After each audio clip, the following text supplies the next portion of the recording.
Look, I've got a lot of things to do. I've got a lot of calls to make, and I will be working late again tonight. So please don't start with this well-being and looking after myself. I just don't have the time. If this is how you're feeling, then this video is for you. Whether you are a business leader or not, it is important that you look after yourself. Leading yourself first is the way to leading a happy and high-performing workplace. I love the conversation I had with Céline. Céline Morin, in a very simple ways, really shared with us some tips that we can use throughout the day to discover our creativity, to allow us to create space in our mind and to discover our joie de vivre as well. For anyone out there wondering whether this happiness malarkey is a fad, then watch this video. Céline shared with us a lot of science behind happiness and its impact on productivity and on a happy, high-performing workplace as well. And if you really want to find out whether there is a well-being clubhouse somewhere that can support you on your journey to increasing your well-being and your productivity, then this show is definitely for you. What are we waiting for? Let's go. Hi, I'm Céline Morin, and I am a wellbeing consultant who has worked in workplace wellbeing for over 20 years. And I have a passion to help people own the title CEO, Chief Energy Officer, so that they can mobilize energy no matter how stressed they're feeling, how tired. And I believe this needs to be done in a practical, playful way. So I like to use a lot of my heritage around being French and a sense of joie de vivre. And I really believe in curiosity and celebration, but perhaps we can talk more about that later. Oh, definitely. I'm Naili Makangu. I'm the Mary Poppins of business transformation. And my passion is about making sure that people are happy at work, especially on a Monday. I work a lot with business leaders, helping them sort out the organization, making sure that projects run on time and that we can develop great products together. But as I've said before, what I really love is about bringing happiness at work and actually talking about happiness. One of the reasons why I connected when I saw Céline online was really about the joie de vivre that she mentioned. Of course, we do share our heritage. We both speak French as well. But one of the things I really wanted to ask Céline and have this conversation is about how do we make sure that our chief energy officer conserve the energy, especially right now with everything that's going on. So Céline, just a question to warm up our audience. What does happiness mean to you and how do you bring that to our organization and people out there?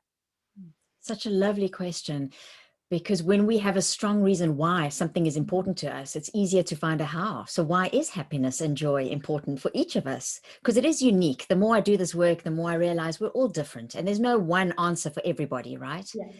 But what we know today is happiness. And by happiness, I think we sometimes think it's about being giggly and laughy and always, that outward show of joy. It's not always that. You can actually be grieving or being very upset or stressed, but still have deep contentment. So for me, it's about that deep inner happiness and joy that we have, no matter what's happening around us or on the outside. I'm really glad that you've started by defining happiness in this way, as I believe that it's really about being happy in the moment and contentment inside. And a lot of people, especially in the UK, have been locked down for a long time. It was challenging and stressful, but doesn't mean that people completely lost the sense of happiness for it. Yeah, absolutely. There's this concept that we speak about in emotional resilience called holding polarity. So being able to hold two different things. So for instance, I found January and February also on my own in lockdown very difficult. And I also realized, and that doesn't mean that I've lost my joie de vivre. There's a bigger picture and times will change. And look, here we are at the cusp of a new season and things are changing.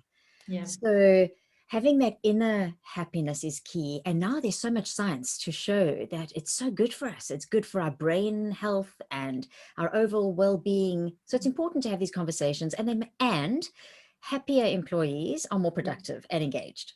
Oh, definitely. I think that's something that will continue to bang around in on social media, really. I think we underestimate how someone is more likely to go beyond, way more than the pay packets. When they are happy, they feel valued and empowered, they really want to be there for their employees and just enjoy coming to work. It becomes part of you rather than I have to do this, right?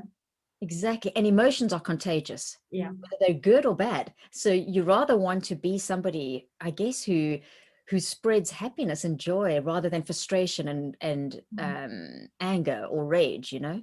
Yeah.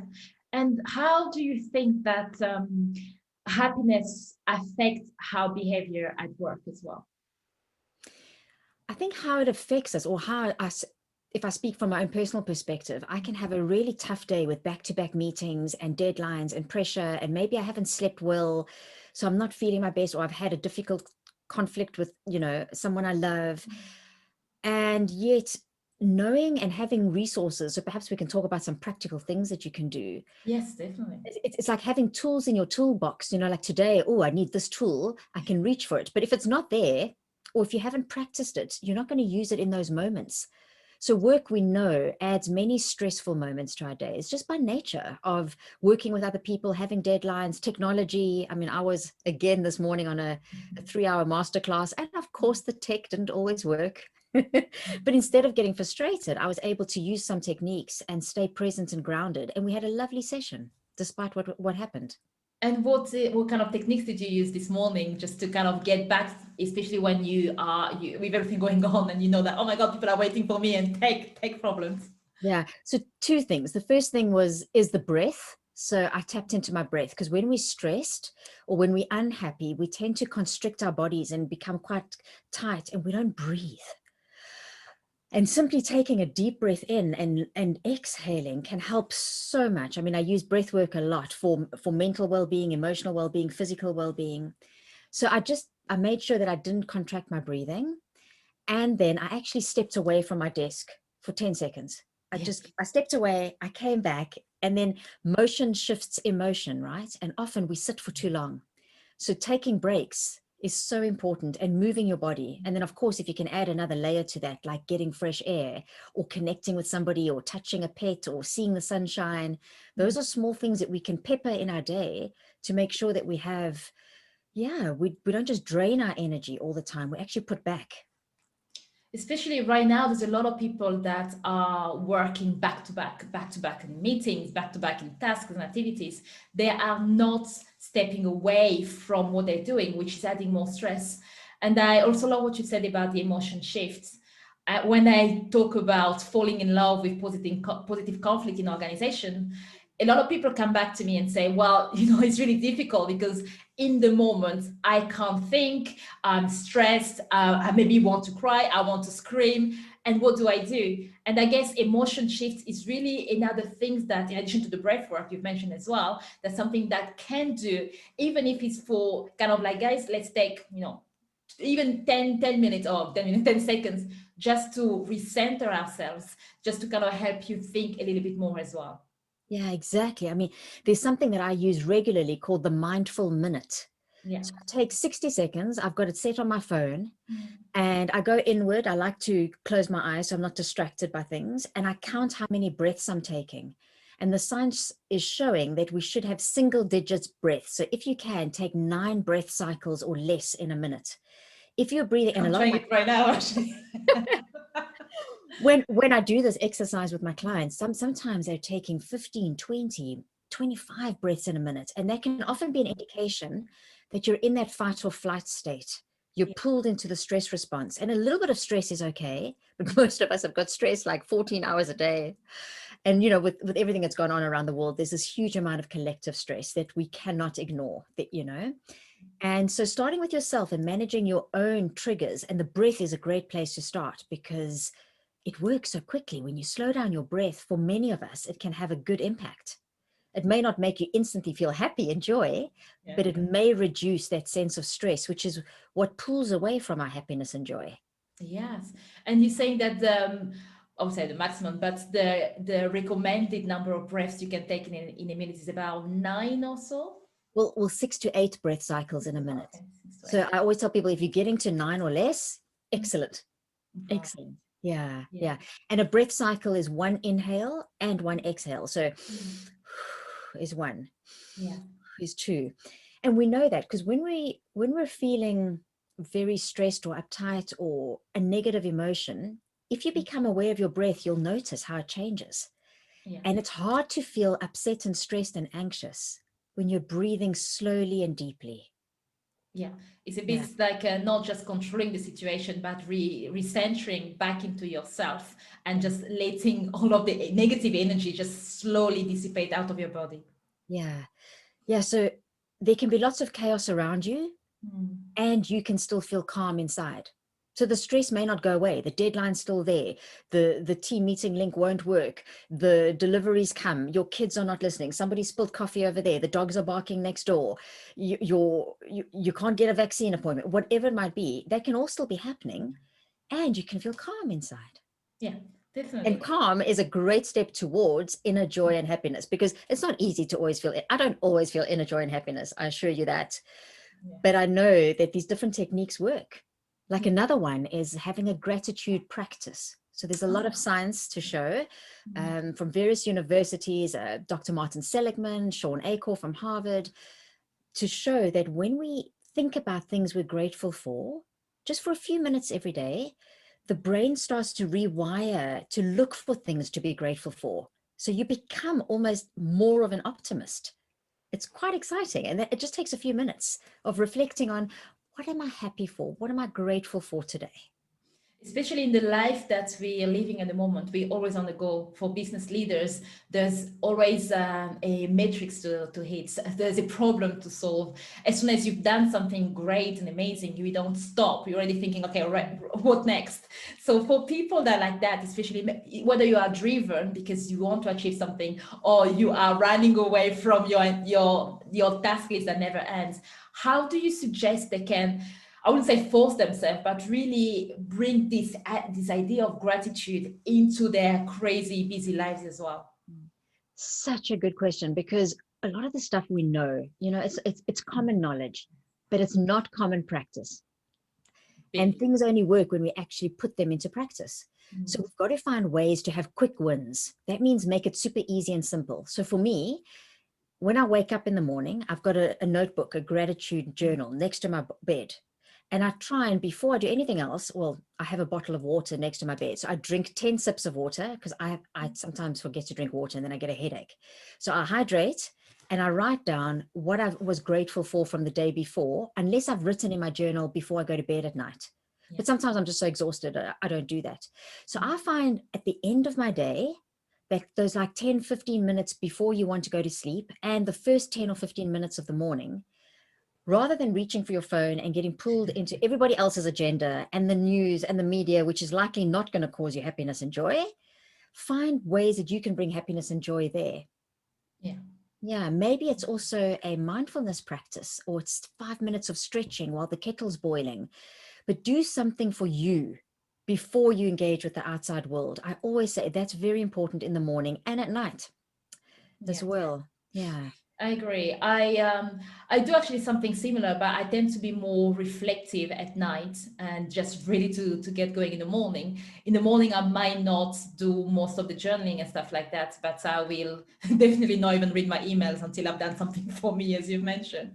But Yeah. one thing that I love doing just before going to bed, especially as I have an overactive brain, always thinking, and I also sometimes suffer from insomnia, I will start by doing some kind of stretching just to help my body be sane and I can play tennis again the next day without breaking everything. And yeah, but the other thing I love doing is just similar to what you're saying, is about writing down my thoughts. Sometimes as well, when we talk about happiness, our brain is full of the negative things that happens. So I write down what happened and why I feel this way. It's about connecting with my feelings, which again is not something a lot of people talk about. And I will end with gratitude just so that I have a bit of a smile on my face before I turn the light and go to bed. And I agree as well. I know it's if anyone listening out there, you might think it's a lot more work. Well, it doesn't need to take an hour, right? It's something that, as you said, Celine, everything is already set next to your bed. You just reach out and start doing it. And you can even do it while you're doing other things. So I call this meanwhile habits. There are Oh, things that you do where you wait, like you brush your teeth, right? Most of us don't think about that. We brush our teeth for maybe 2 minutes twice a day. yeah. While you're brushing your teeth, could you think about what you're grateful for? Yeah. You know, or while you're brushing your teeth, could you reflect on your day before? So there, it hasn't even taken you an extra 2 minutes because you're standing there and you're not doing anything else. Yes. And while you're boiling the kettle, or while you're waiting for your computer to boot up in the morning, or while you're standing in a queue or waiting for your child to do something, find little places in your day that give you a minute or two. And those are good places to start with creating small shifts in your behavior. We don't want too much because then you set yourself up for failure. You make it too difficult. Like, make it easy and make it fun. Like, feel good. Very important. Yes. There's a I lot am. of behavior science showing Yeah. if you feel good about something, Mhm. then you're more likely to do that thing again. Yeah. Yeah. So instead of saying, oh, I've got to do more exercise, like Yeah. I've got to go for a 5 kilometer run, just say, you know what, I'm going to do a 5 minute walk at midday. And you probably will do the walk before you'll do a 5K run. And then you'll feel good about it. Yeah. And And once you'll you're go out outside, you more. might as well, once you start walking, the adrenaline will kicks in and you end up in a run that you didn't even want to do in the first place. Exactly, exactly. And that happens a lot, right, with these things. Yeah. They make us feel good. And then your body starts to crave it. Like when you start breathing deeper and slower, when you start thinking of things you're grateful for, when you listen to your body for hydration and things like that, and getting to bed earlier, your body will tell you what it needs. We Yeah. just, sometimes we don't listen until things go really wrong. And then your body Oh, screams at you. I agree, definitely. And I also love what you said about this idea of being a bit more mindfulness and doing those kind of exercises of gratitude when you're brushing your teeth. One of the things that I've noticed a lot is obviously now there's a lot of content out there, podcasts, social media. And when people are on the go, you go from big at work with loads of information and working on your way home and want to maximize the time by listening to podcasts, which is great. But that could also be the opportunity of taking, like you're saying, those 2 minutes as you're waiting for the train or as you're driving, or just to do those kind of work before you jump into the next podcast so that you are primed with positivity before you do something else and start consuming from the outside as well, right? Niley, that's so important. You know, they're two neuropsychologist experts, David Rock and his partner, who have written something called the Mind Platter. Mm. And there's 7 ingredients on the Mind Platter that are essential for healthy brain functioning and cognitive ability. Yeah. And one of them is downtime. Yeah. And the other one is time in, which means going inward and allowing our own intuition to surface. And downtime is actually not having an agenda, definitely not listening to a podcast or answering emails or engaging with anybody, but actually getting bored or maybe daydreaming. And Yeah. that's a very important part of our happiness and our mental well-being. And today, you're right. I mean, especially if we go-getters, which we are, and a lot of the listeners are, we want to fill the time because there's so much out there. We Yeah. will never be able to listen and digest everything, and we shouldn't, because it will give us indigestion. Oh, yes, I love that. Mental and emotional indigestion, that's for sure. I Yeah. tell you what, that's something I think it was a couple of weeks ago. I was going crazy with, I was telling you earlier, preparing for my online course. There's always something to do. And I was on my way to play tennis. And I kid you not, I left work, been working all day. I got on the train, and I thought, right, I've got 10 minutes on the train, got my phone out, starting replying to all of the LinkedIn messages and everything. I played tennis. And then it was kind of just an hour window where I didn't do anything, go back on the train, got my phone out, started replying to messages, got home, started watching a podcast. That is indigestion, definitely. Yeah. Yeah. And if we do that, we keep the sense of hyperarousal. Mm. So our body stays in what we call the sympathetic nervous system, which is kind of like go, go, go, take in, stay fit. And when we allow ourselves to relax and have downtime, so maybe even play. So play was another ingredient as part of this brain platter, where you just, yeah, let your inner child come out. And the parents do this perhaps, but those of us that don't have young kids or pets, it's more difficult. And it's not actually time that you lose, because during those moments where you're getting bored or daydreaming or playing without an agenda, we know that the mind becomes more creative, you problem solve, you potentially integrate certain emotions. So when you do work and want to get things done, it might take less effort. Oh, definitely. Yeah. Definitely.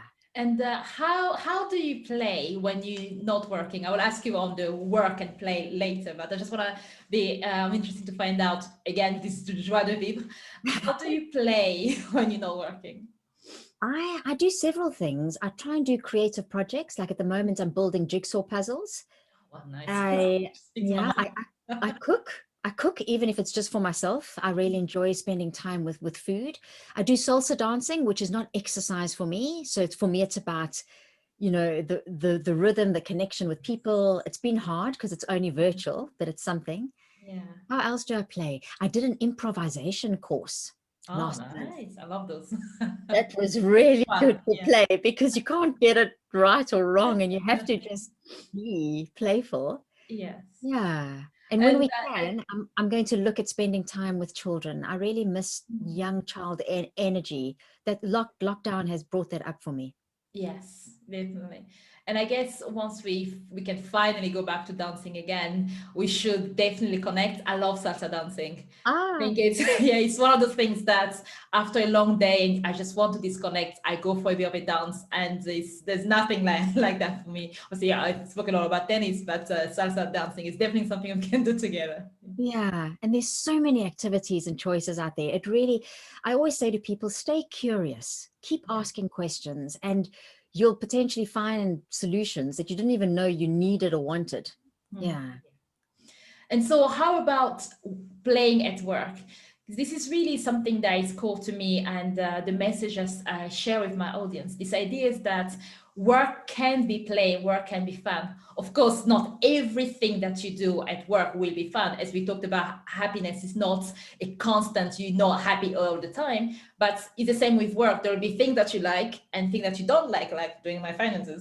But you know, so how do you bring this idea of play into your work? Yeah, I think you're right. It's important to realize that we can't always do this.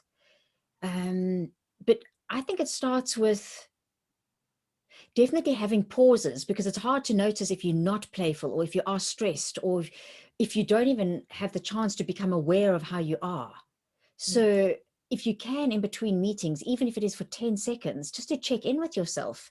How am I in my mind? How am I in my heart? And how am I in my body? Like, how's my Yeah. body Yeah. feeling? Do I need to stretch and move and hydrate? And also have maybe visual cues. So to remind me to be playful, this was made by my 6-year-old neighbor before I moved Yeah. in lockdown. So it's a little Ah. elephant. Yeah. And I keep him on my desk. And there are days where I forget he's there and I look across and I'm like, what would Kiko, you know, the 7-year-old do? So having visual cues can help.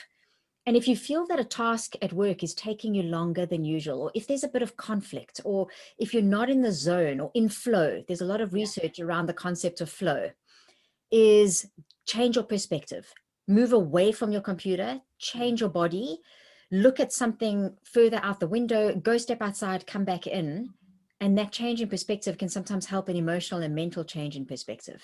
Yeah, definitely. And I agree with that. I think working in the state of flow is really, really important, especially for business leaders that have to do quite a lot of things as well. And I guess for me, one of the way I love being in flow as well is knowing what I'm when I work on something, how can I change the way I work that makes it a bit more fun for me as well. So looking at my work, if I'm doing social media, for example, which I some aspect of that I really don't enjoy. So I've changed some of the way I do my social media so that I feel like, okay, if you want me to record the video, I will do it my way. I'm gonna put boxing glove, I'm gonna have fun. So it's really about bringing my personality in my work, which I think it's also, at least it's important for me to be playful. Even if I'm going to be writing a report for a customer, I will find a way to create something in there that makes me interested and really connect with my work as well. I love that. And you've reminded me of something else I do. I think some of these things become default, like we just do them, which is good, I guess. Yes. And the one thing I do is I often ask myself, how do I want to feel? Not what do I need to do? Mm, Because we're all going to get a lot done. We're high achievers. We've got checklists. We've got emails to answer. We've got proposals to write. We've got meetings to attend. How do you want to feel while you answer the email? How do you want to feel in that meeting? How do you want to feel when you're doing a social media video? I Yeah. love that. And Yes. sometimes it's playful, sometimes it's focused, sometimes you need to have a boundary defining conversation. So you need to feel quite serious. Yes. But if you're not asking yourself those curious, conscious questions to start off with, you'll just end up falling through your days and draining your energy. And that's why we're seeing mental health issues and burnout, and people are not healthy. And we're nowhere near the finish line. I don't even know if we're near the beginning of the, the end of the beginning, according to some trends. So we have to look after ourselves. Have Oh, to. yeah. Yeah. And I love that question as well. How do you feel? And this is really good, especially if you start feeling negative, to remind yourself of what you're feeling now, but how do you want to feel? And use that to be creative and use a lot of the techniques that Celine's been talking about in Yeah. this conversation as well. One And other thing that, oh yes, go ahead, Celine. now, I was just going to say, and Yes, sure. negative feelings are not bad. They're actually very Yeah. good information. So if you're feeling angry, pay attention. If you're Wow. feeling sad, like pay attention. Don't suppress it. What you suppress, your body will express, Oh and yes. often in bad ways. So processing emotions is key. That's why exercise helps, because it releases pent up emotion, and journaling and writing and having people you can trust and speak to. So don't feel bad if you're feeling bad, but Yeah. don't ignore it either, because you can't feel good and bad Mm. easily at the same time, and unless you acknowledge Mhm. all spectrums of emotion. And it reminds me of something that you've said earlier in this conversation. Your body expresses, or your body will tell you something. So if you quiet down and you stay in that feeling, your body will find a way to tell you that there is something that you need to change. And listening and connecting will help you find out what you need to change in your life so that the feeling can also go away. Yeah, and this may not be easy in the beginning, especially if you're listening to this and you're like, oh my goodness, I've never done this. I have no idea how many breath cycles I take. I don't have a gratitude journal. I don't know how to reflect on my day and wear boxing gloves and be happy and playful. It's okay. Like, Yeah. start with one small thing. Like, the fact that you're listening to this to me means, Mm. that you're open and stay curious. Yeah, and don't take yourself too seriously. There's so much in life that's so serious. Yes, definitely. And I would say, I would even add to that, don't take yourself too seriously at work as well. Of Yeah. course, we have to be professional, but there is a space for bringing a part of yourself at work that allows you to laugh and just be playful. And like you're showing us, put something on your desk to remind you if you need Yeah. to as well. Yeah, because I think we sometimes forget, and we think that we are mental, intellectual beings that occasionally feel. But Yes. we aren't. We are emotional beings that occasionally think. Yeah. So at the workplace, it's so wonderful to see that we're now acknowledging this, that we can't leave our hearts and our emotions outside the door, outside the Teams or the Zoom room. Like, we arrive as a whole person. Yeah. Yeah. And that's what's been, for me, one of the positive outcomes of COVID. The fact that we have worked from home and we've had to speak about homeschooling and the challenges and pressures around remote working and coming back to the office and all the stresses from the global pandemic. Yes. Yeah. Yeah. And in fact, this is probably a story for in how to deal with emotions. I'm a software engineer by trade. You don't get taught to deal with emotions. So when I started my career, I worked my best. I was still efficient, but I believe that one of the things that was missing for me was emotion. I was doing experiments to see how far I could go in my life without showing any emotions until I eventually started working with someone who says, you know what, maybe you need to learn how to be vulnerable and talk about the people. And that has been one of the biggest shifts in the second stages of my life after starting work. And I believe that it's made me also a better person. So for anyone out there that really struggle with emotion, as Celine was saying, of course, when we talk about this, it's not that we've been through some of those things as well. And we know that it's a journey and it's a process. So even when going through the process, it's still important to laugh and give yourself some slack, because the other person you get out in the other on the other side, you might not even notice when you get there, but you will definitely get there. Mm. And I think as leaders, or even as parents and community members and friends and siblings, it was Maya Angelou who said, Mhm. people may forget what you told them, but they'll never forget how you made them feel. Oh yes. So think about how not just you feel, but how you make others around you feel. Yes, definitely. That helps me some mornings when I wake up and I'm tired and the last thing I feel like doing is work. And I think there's someone out there that needs to feel better. I can help that. Definitely. And just to finish off as well, and then it's talking about this, how do we make other people feel as well, is I remember reading somewhere that you love champagne and you love to bring this effervescent style to leaders as well. So how can leaders stay effervescent as well, have that bubbly feeling into them, regardless of everything else that's going around? Yeah, so my love of champagne comes from, my parents are from the Champagne region in France. So Yeah. ever since I was a baby, I've been, the champagne has been around. And I use champagne as a metaphor for well-being and for effervescence. Yes. So the one way to stay effervescent, well, actually not one way, all the different things we've spoken about is the small, like if you look at a glass of champagne, it's all the little bubbles. It's not one big bubble that makes it sparkling. So it's these small things that we do every day, the gratitude, the breathing, the self-awareness, the making time for our well-being, thinking of others, staying curious, tapping into our head set, heart set, body, lifestyle, staying playful. It's all these small things. And we don't have to do this 100% of the time, but 80% of the time, do what you can. And that helps. So I'm really passionate about bringing that sense of joie de vivre and celebration. That's also important. Champagne makes us think of celebration. Yes. So don't forget to celebrate, and not the big things. Don't wait for the milestones, the small moments in life, because life is fleeting, right? So when you notice a bird on the roof across the window, or a colleague said something good, celebrate those small things. Yes, I agree. I think we always wait for the big things. It's all about celebrating even the small things as well. And I could speak to you all day, Celine. I've still got quite a lot of questions, and I'm sure that people watching would like to find out as well. And I found out about Celine by following her on social media, and I would definitely suggest that you do as well. There's a lot of great content, and I love your YouTube channel as well. It's full of great things about burnout, well-being, and so much more. But is there anything else that you are working on that you think people might be interesting to just kind of have a bit of a look? Yes, I do.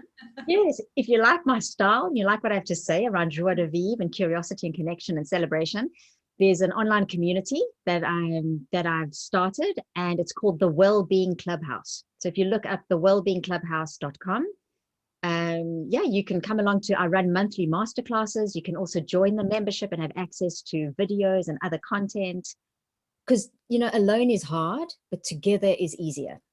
And this well-being stuff isn't easy. Otherwise, we'd all be doing it. But together, we can help support each other. Yeah.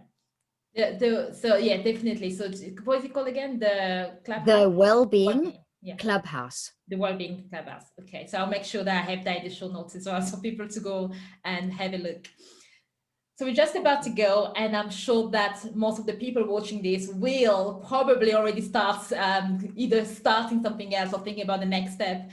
Just to keep in mind with this idea of what is the 2-minute thing that you think people could be doing as soon as they finish watching this, just before they transition to something else. That will be the last starting advice to get them to practice and not just listen to the podcast and move on to the next one. Wonderful. I'm all for immediate change. So I would suggest that right now you look away from your screen, or any screen, actually, not your phone, not a monitor, not a laptop, not an iPad. If you can, go look at nature. So go look outside a window, regardless of what the weather is, and just breathe for a minute. Take 10 or 15 deep, slow breaths, and something will come up or something won't. But that would have been a moment that you've given to yourself, and you've allowed your inner wisdom, your intuition, to get some attention. Oh, that's beautiful. And then celebrate it. Feel good as you go back to your screen. Definitely. I'm definitely going to do that as well. I'm going to make myself accountable, get out of my screen and go out and just breathe. Thanks a lot, Celine. It was really wonderful. I've actually learned a few tricks that I'm going to be using as well. And definitely this 2 minutes and putting it through my day is one of the other things that I'm going to be doing as well. Well, thank you for being such an amazing, happy role model, because you really are. Thanks a lot, Celine. And please do follow Celine on social media. As I said, there's a lot of plenty of things out there. If you have any question, ask us and we'll be happy to give you even more content. Thank you.